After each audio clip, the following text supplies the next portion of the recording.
Good afternoon, everybody. I'm Katie here at Discovery Park of America with Alice Fennel, who's one of our volunteers and also a great program leader here at the park, and an ag family. And then we've also got the Crossin kids here because today is homeschool days, and so they're going to be sticking around in a little bit to learn all about homeschool days. So we're excited. But the real reason that we're doing this film is to talk about agriculture. So agriculture is so important here in Obion County, where Discovery Park of America is located, but also for the world. So I'm going to turn it over to Alice. Tell us who you are and what we're going to be studying today. Well, hello, I'm Alice Fennel, and I'm a retired kindergarten teacher. Taught that stuff about 40 years. But first off, I'm a farmer's daughter. I'm not born and raised in this county. I came from about 60 miles south of here in Lauderdale County. My grandfather was a farmer, my father was a farmer, and I'm married to a man who's farming now since he retired. We are cattle farmers at the present time. We live about 4 miles down the road here. Today's farmer has to feed far more people than my granddaddy did. When the settlers first came to Obion County, you know, they came in a covered wagon. You can see that, pretend you see that. And they went out here in the woods and they built a cabin. And all the agricultural products they dealt with were for theirself.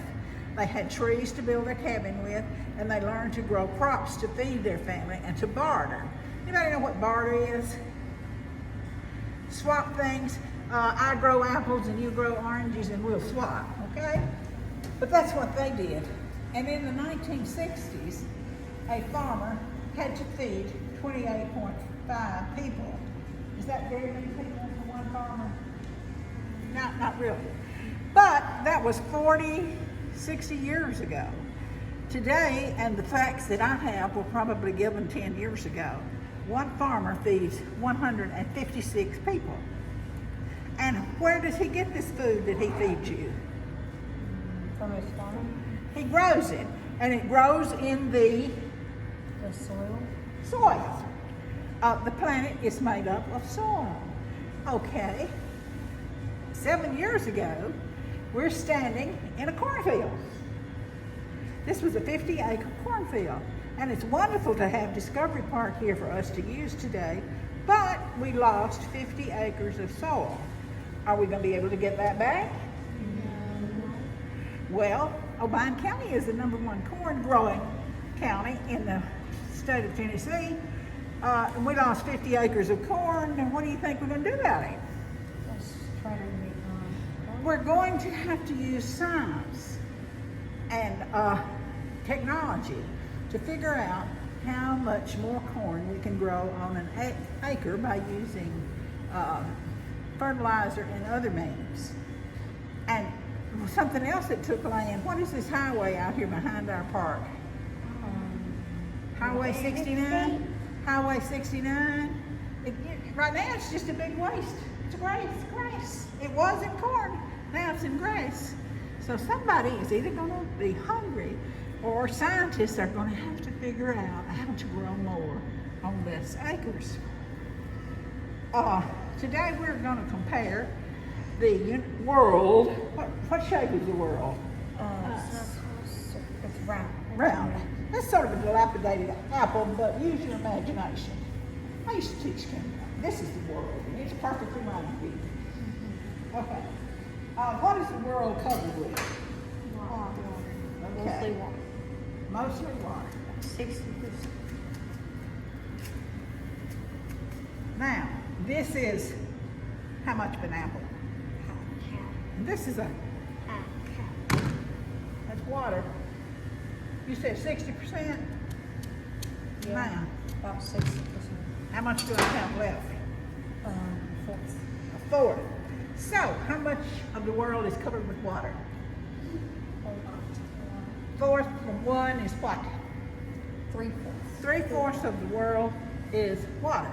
Can't grow anything there but fish. They are studying aquaculture, and someday maybe we'll be able to eat a lot of things out of the ocean. All right. Like seaweed. Now. Seaweed. We can't use all this though. Yeah. That's 1/4. That is 1/8. 1/8. I had to get rid of that because it's desert, it's swamp, and it's frozen. The frozen part of the world is what? Antarctica. Antarctica. Greenland. All right. But I still can't use all that.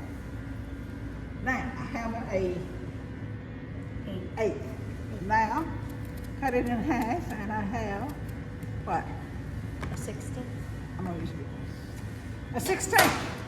Can't use all that, because some of it's rocky, some of it's sandy, some of it's hot, and some of it's just sorry. Sometimes we just have sorry soil. Can't use all that.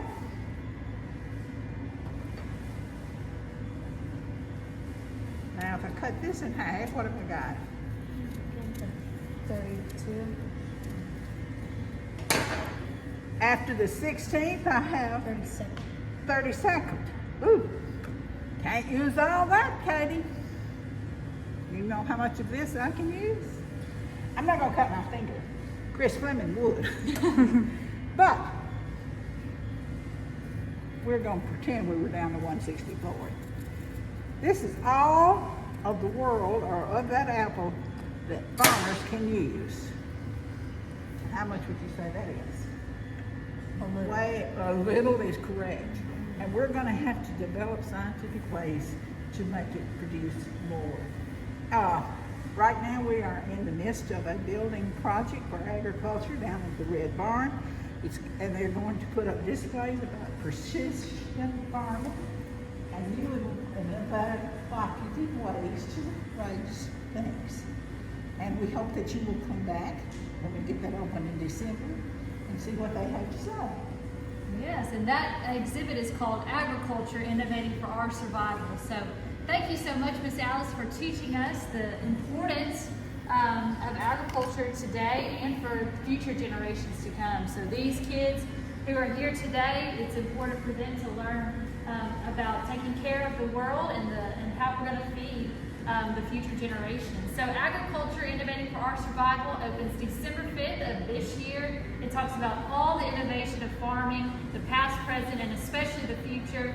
Like Miss Alice said, there's going to be precision farming that will be discussed, people using social media to get the word out about farming and agriculture and the importance of it, and also the different technologies used, such as drones, iPads, and even your smartphone. So thank you, Crossing Kids, for coming and learning about how the world works and farming today. And for more programs such as agriculture, come and visit us here at Discovery Park of America in Union City, Tennessee. Thank you.